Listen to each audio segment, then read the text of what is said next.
Hey guys, happy Thanksgiving and God bless you all. This is part two to the All Star cast, which was cast down.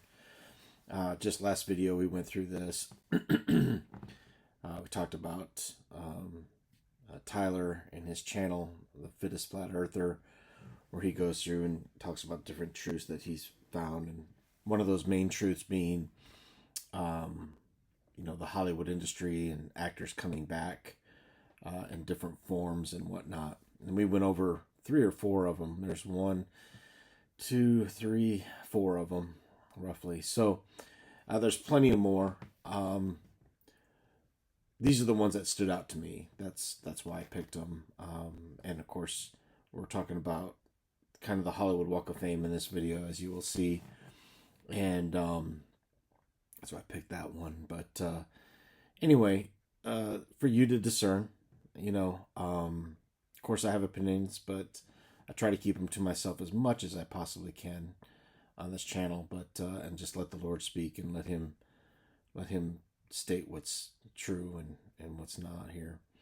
But these definitely add up to me as resounding in my spirit that yes, these are definitely true.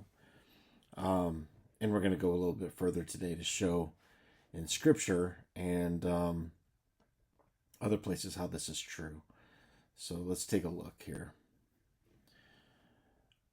I'm not sure where I exactly left off, but we're going to start right in this area here. So the enemy will always copy what the Father and Jesus does, but his rendition is fake. It's not perfect or eternal. Jesus promises his followers eternal life. The enemy does the same thing, although it comes with a catch. I think I went over this last time, but it comes with a catch, and it's always servitude and sin and wickedly based. We simplify what the enemy does.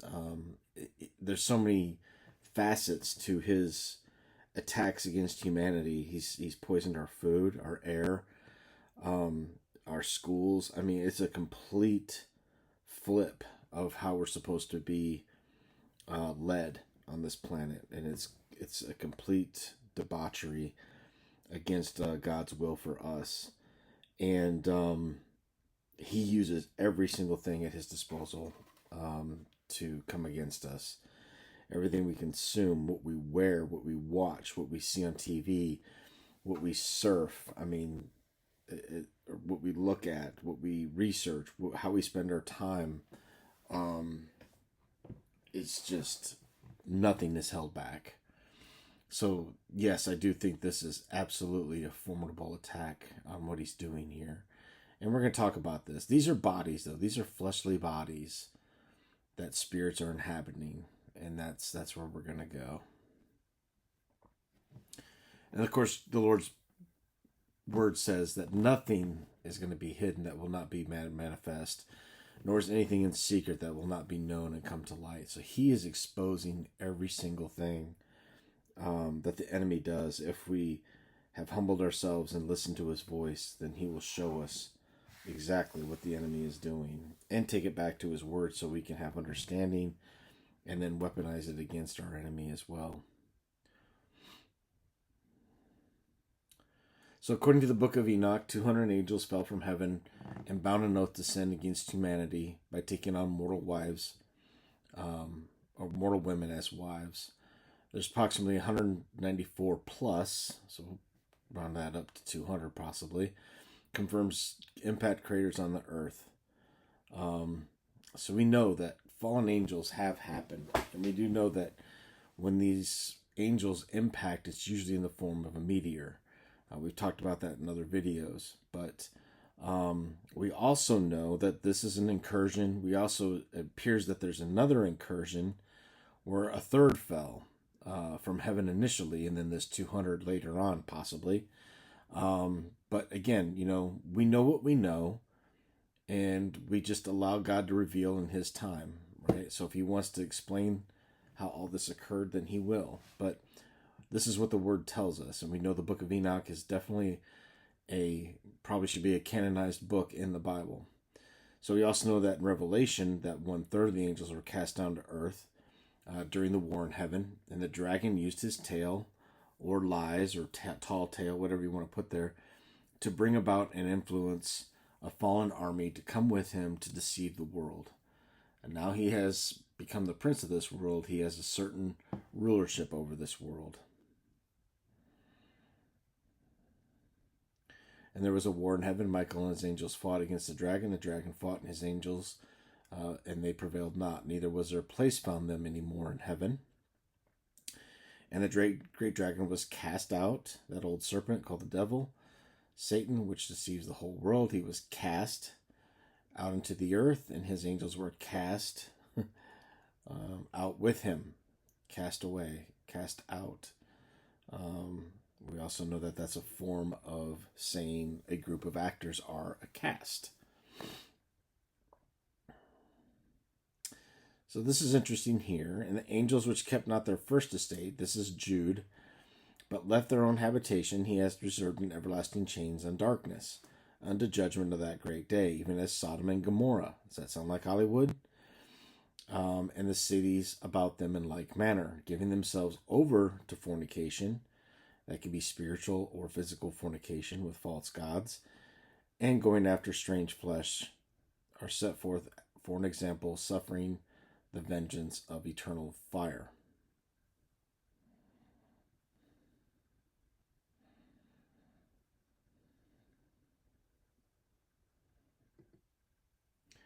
So in Revelation, I found it very interesting that cast was the word used, and it was used 3 times. Cast means to be violently thrown down and thrusted out. Did the spirit realm adopt this word for their new roles here on earth? Notice the everlasting chains under darkness. That's up here in Jude. But they left their own habitation as reserved in everlasting chains under darkness. So is this a way to shackle a prisoner? Now this is what it says here. Or this is earth, I'm sorry. But this is chains of darkness. Chains are to shackle a prisoner under bonds. Chains or shackle to bind or fasten.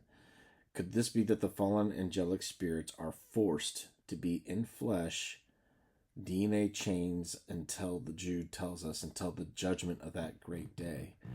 Now what I'm saying here, possibly, is when these angels were cast out of heaven, they took up these, or they didn't take up, but they were forced to be in these DNA chains until judgment of that great day. Does that mean, since the war in heaven, they've been here in the flesh until judgment of that great day?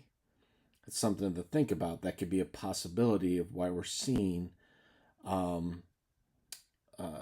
these actors and actresses, whatever, running around changing their bodies, or as it appears that they are, or some sort of change in some sort of manner anyway.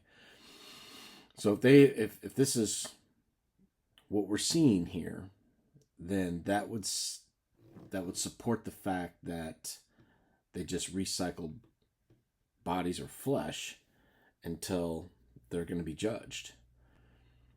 And I thought this was a very interesting. How many times is Hollywood compared to Sodom and Gomorrah? It's synonymous. So anyway, I thought that was an interesting tie-in. We know that the earth here, this Greek word, the whole terrene, Terrene, globe, including the occupants of each application, country, earth, land, world. So that's going to come into play here in a sec. Just keep that in mind. So DNA chains, composed of polynucleotide chains that coil around each to form a double helix. So are these the chains that the Lord is talking about? And this is the Strong's word here. Band, a ligament of the body, or shackle of a prisoner, figuratively. To band, bond, chain, or string. Chains. So the Hollywood Walk of Fame is a landmark that consists of 2,800 five-pointed terrazzo, or earth, and brass stars. embedded in the sidewalks along 15 blocks of Hollywood Boulevard and 3 blocks of Vine Street in Hollywood, Los Angeles, California. The stars are monuments of achievement in the entertainment industry, bear the names of actors, filmmakers, musicians, etc. Okay, so these are earth and brass. Okay, we're going to talk about that a little bit here on the Hollywood Walk of Fame. 2818 stars, 5-point coral pink terrazzo rimmed with brass. So they were cast to the earth, rimmed with brass. Keep that in mind. Brass is very important here. We're going to watch a video in a second on brass. Inlaid in 3 foot by 3 foot charcoal colored terrazzo background. Blah, blah, blah. Okay. So this is Vine Street, and this is Hollywood Boulevard. Obviously, it forms a cross. Is that a mockery? I would say it is, because the Lord in heaven sees all things. I'm sure he looks down upon this and sees this. But this is Vine Street right here. And then Hollywood Boulevard right here.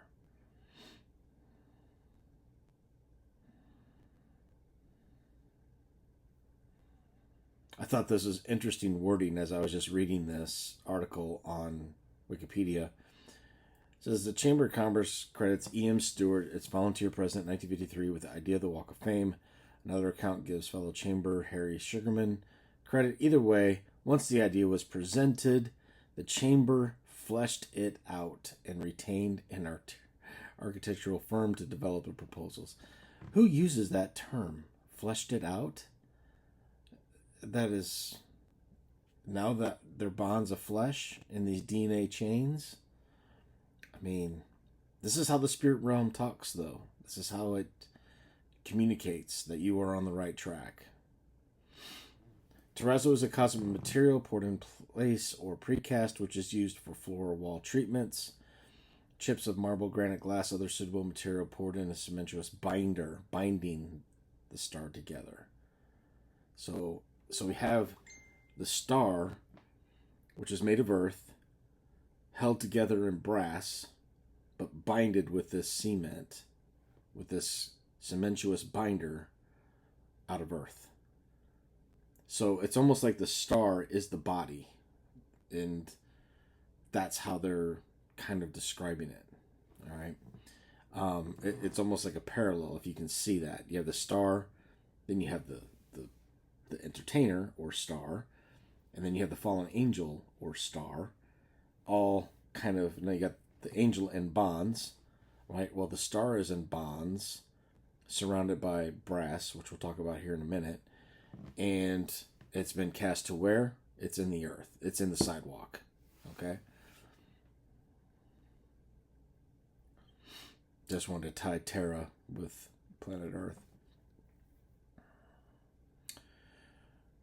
Okay, so brass is a bit more difficult to illuminate. This took a long time for me to kind of understand. But we're going to get into it a little bit. And I'm going to play a video by Casey of Enter the Stars to assist. That'll give you a lot more guidance here. But here's some scripture here. So this is in Numbers, where Moses goes to the Lord. The people have sinned against the Lord, have spoken against the Lord. And they sent these serpents to bite the people of Israel. And they've kind of, reached they've humbled themselves. Now they're asking for help. And the Lord tells him to make a fiery serpent, set it upon a pole. Now we all know that this is a future act of Jesus to take the sins of the world away by putting Jesus on a cross, taking on all the sin, which is the fiery serpent, okay, upon a pole. And it shall come to pass, everyone that is bitten, when they look upon it, all right, when you fix your eyes on Jesus and obey and dedicate your life, all right, then you shall live. Spiritually live, and here physically live, right? So Moses made a serpent of brass, put it on a pole. It came to pass that if the serpent had bitten any man, when he beheld the serpent brass, he lived. So fiery serpents are interesting. Okay, first off, they're copper in color. Okay, fiery serpent, copper in color. In some cases, you're going to find in the Bible that copper and brass are intermixed. Now, copper is pure. I think brass has an alloy to it. So, anyway, it says here, burning poisonous serpent, specifically a seraph or symbolic creature of copper color. Fiery serpent. This is where we're getting into almost the reptilian thing. Okay, so let's just keep going. Serpent, serpent hiss, image, serpent. Okay, brass. Neshet. Okay. Copper, hence something made of metal. Brass or fetter, compared with gold or silver. Brass and brass chain, copper. Okay, so we got that understanding of what we're looking at here. So what I want to do, now that you have this in mind, is play a video by Casey. I'll pull that up. Hey guys, Enter the Stars and another amazing discovery. And I always love it when there's confirmation of something that we've already covered. That we've trusted in the Holy Spirit and it's come full circle and we're proven to be right. And the book of Numbers 21:9 is no different. We were talking about this serpent on a pole.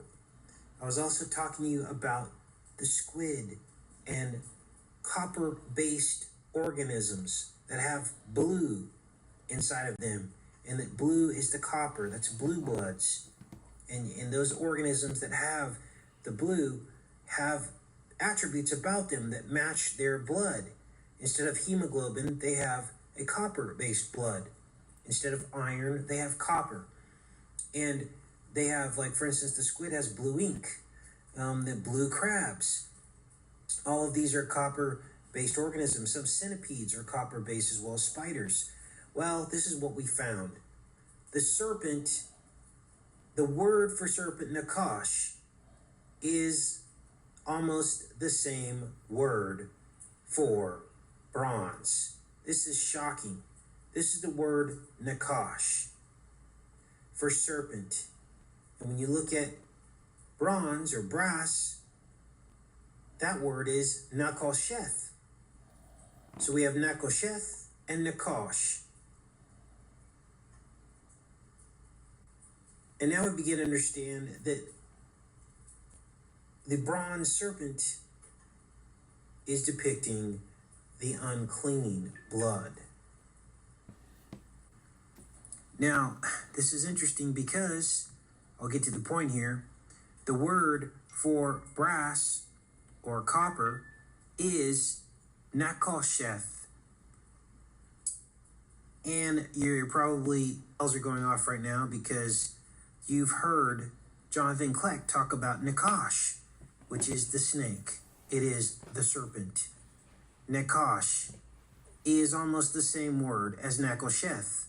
So the serpent and the copper are almost one and the same word. Copper being the blue blood. Now you understand what all this means. Now I looked at this whole black tears that they like to show us in music videos and television. And come to find out that this squids, they give off this cephalopod ink. And that in fact the ink is blue. Squid ink is blue-black. It's blue because this is a copper-based organism. Now we saw this in Game of Thrones, the Iron Fleet. Well, iron is red bloods. And there's a big red symbol in the middle of the squid and the Iron Fleet of ships. But yet it's got a squid, which is a blue blood. So they're mixing the red and the blue.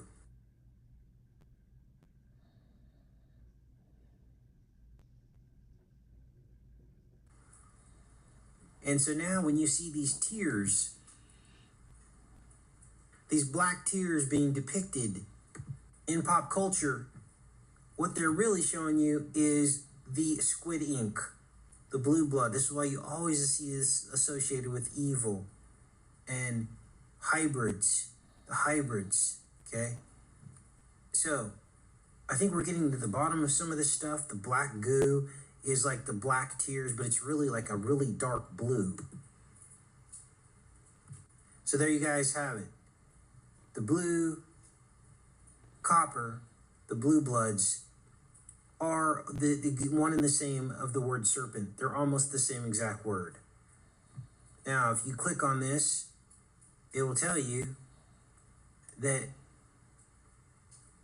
the word for brass actually means dubious. It can mean, meaning dubious. Copper means unclean. Filthiness, right here, is in Ezekiel, it's used as. So why would God have the Israelites stare at a copper serpent to be saved? And if they didn't, they would die. Because they had just got done complaining about being in the wilderness and being better off in Egypt, where they came from, where all the blue bloods were. So God was teaching them a lesson. He said that if this is what you want to go back to, let's put this serpent back up on the pole and show you where you came from and remind you of how you were delivered out of Egypt. Take care and be safe, you guys.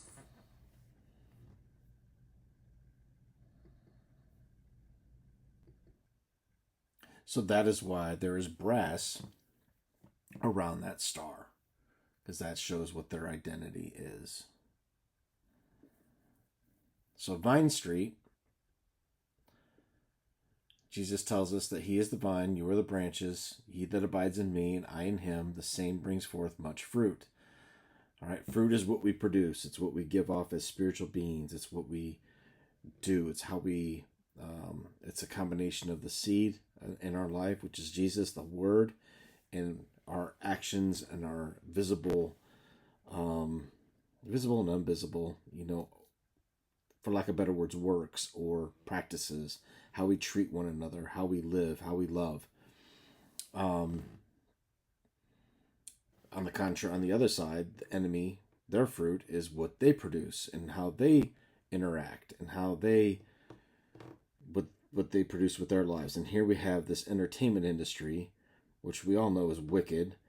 And that's what they produce with the fruit and the seed that's in them. He is cast as forth as a branch and is withered, and men gather them and cast them into the fire.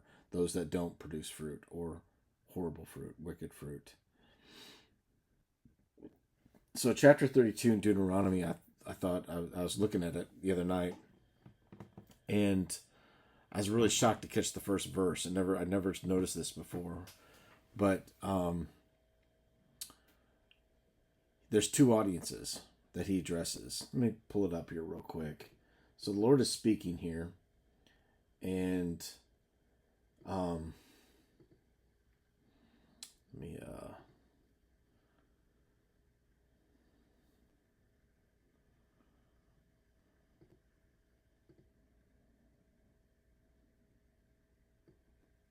I thought this was real interesting here.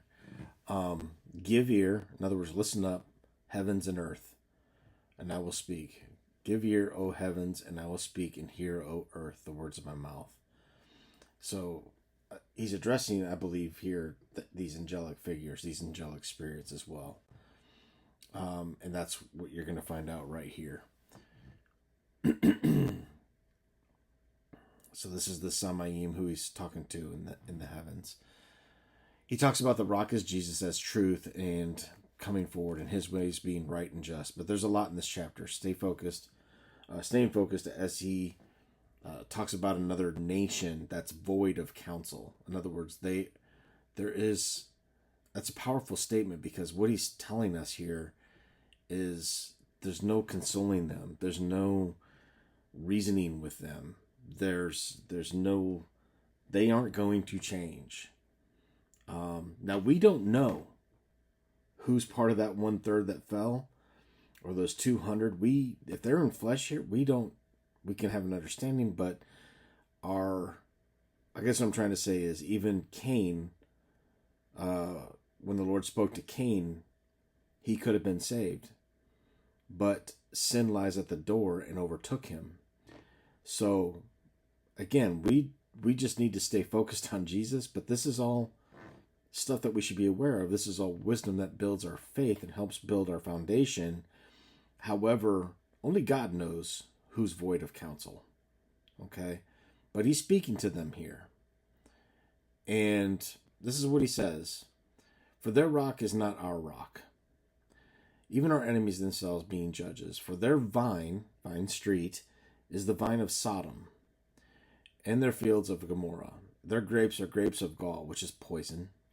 Their clusters are bitter. Their wine is the poison of dragons, and cruel venom of asps." Okay? So their vine goes back to stars. Goes back to stars that fade at Jehovah's judgment. What we talk about in Jude? Until judgment of that great day, right? Jehovah's judgment.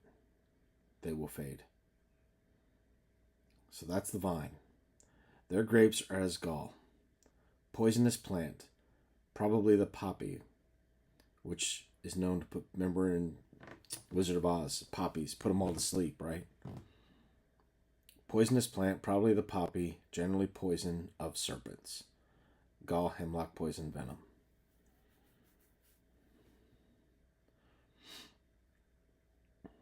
The cruel venom of asps.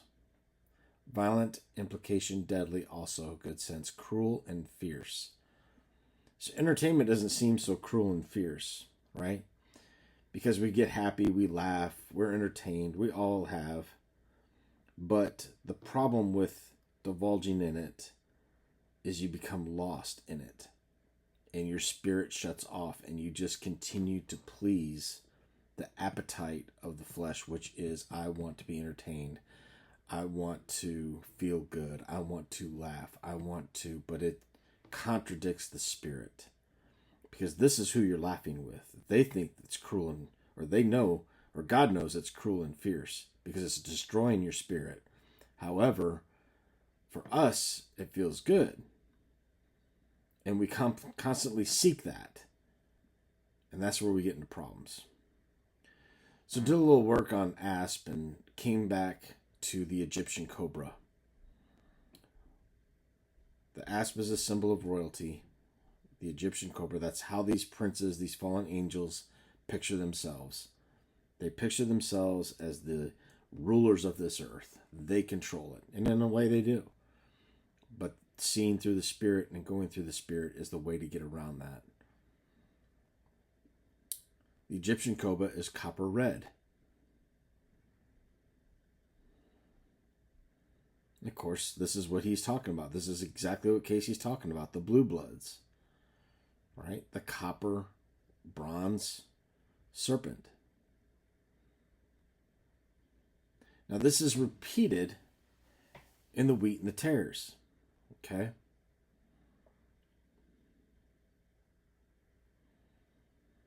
In the wheat and the tares. Okay, here. Let me think. The wheat and the tares are two plants growing together. Wheat represents humanity. The earth or the field. Okay? Alongside this is a plant called darnel. Okay, right here. This is found in Matthew 23, I believe. Most of us know this parable, but some of us don't. So I'm going to paraphrase some of this for the audience. But what happens is the enemy comes along. There's wheat planted, and then the enemy comes along and plants this part darnel, this poison. These are the fallen angels. These are the poison. They give off poison. Now, it says here that they turn purple. Okay, this is why you have all the stuff in Minnesota. All right, the purple rain, which don't look at it as purple R-A-I-N, but as in purple rain, as in a ruler reigns over.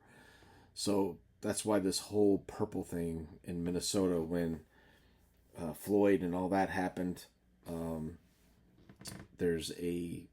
did several videos on purple. All right, it comes back to a tribe in Israel of the Canaanites that used a seashell to dye their garments. Purple is very expensive, and that meant royalty.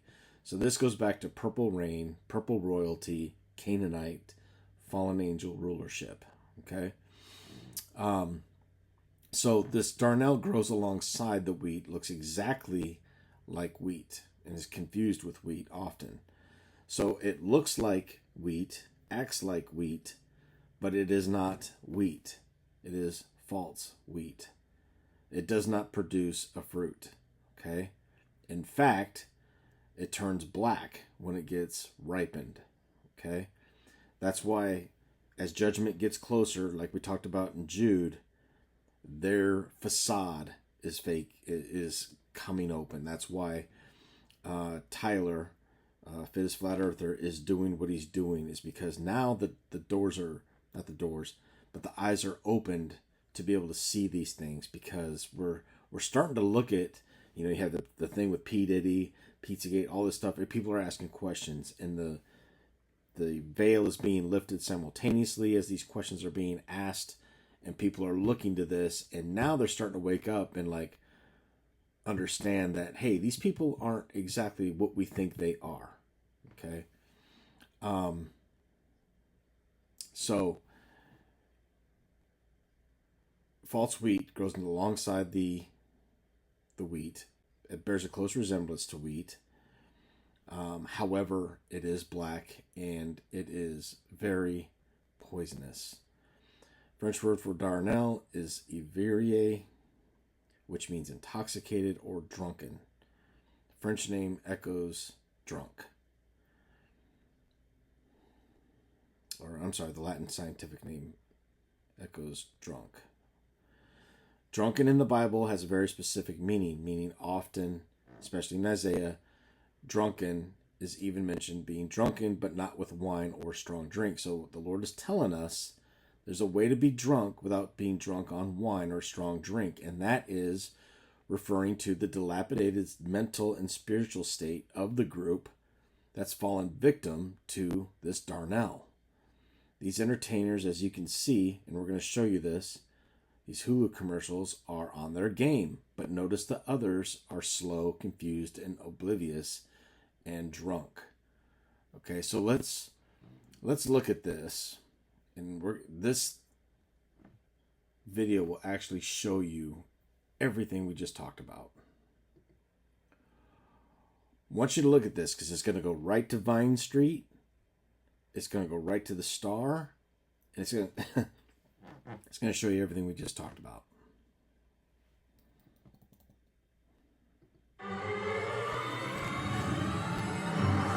Hello, Earth. So good to see you. Seeing me. We know you find TV irresistible. And Hulu. Yeah. Now follow me. Below the curtain. To the Hulubratory, where we make the irresistible irresistibler. They killed Kenny! You are correct, sir. And our latest silver bullet, Hulu Plus. Full seasons and full series runs of your favorite shows in your new favorite place. Everywhere. You see, this is your brain on TV. This is your brain on Hulu. So close. And this is your brain on Hulu Plus.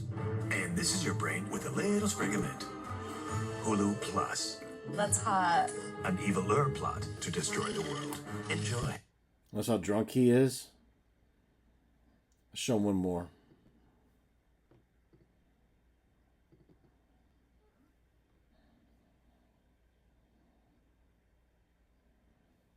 Hey, Earth.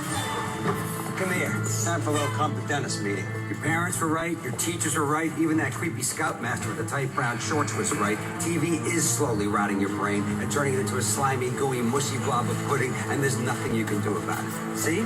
I just told you what was happening, and you're still watching TV. Amazing. But this whole slowly part is getting to be a real problem. Well, guess what? Hulu. We built Hulu to pump thousands of hours of free TV right into the one screen you drag around everywhere. Hence...